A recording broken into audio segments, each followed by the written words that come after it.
د نر پښتون یوه خبره وي خو 100% عملي کوي. د افغانستان کرکټ پخوانی لوبغاړی کریم صادق بیا شاسواره ته څه ویلي دي.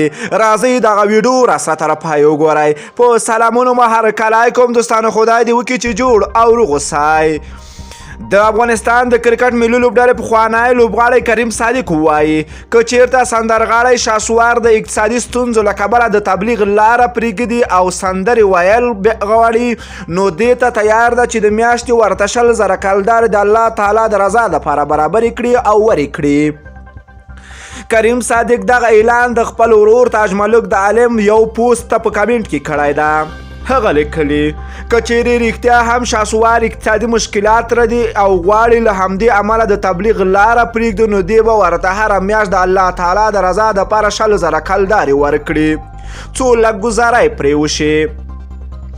د سندرغاړی شاسوار د تازه څرګندونې وروسته کریم صادق د تاج ملک عالم د یو پوسټ په جواب کې هره میاشت د 100,000 کلدارو ورکولو اعلان کړی ده.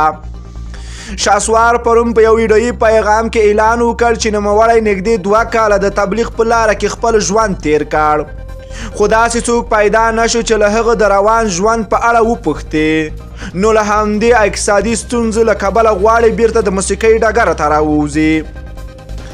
د پښتون سندرغاړی شاسوار دغه پریکړې سره نږدې 99% خلک مخالف دي او د ټولنیزو رسنیو له لارې هغه ته په غبرګون کې ویلي دي په دا ډول سترې تېروتنې سره د خپل ژوند مه تباه کوه او بیرته دې له خپلې پرېکړې تېر شه. خو شاسواره د خلکو خبرې نه مني او غواړي بیا دې ډګره ته راشي.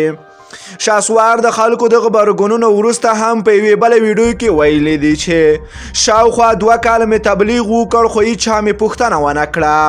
اوس بیا ځلې سندرې پیلول غواړم. البته دا سندرې به په معیاري ډول وي او په دې توګه دواړو دنیا او آخرت ته کار وکړم.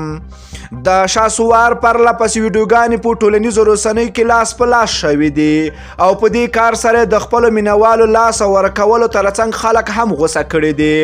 ستاسو د کریم صادق دغه پریکړې ته څه نظر لرئ؟ راځئ خواږه کمنټونه راسره په ویډیو کې وکړئ.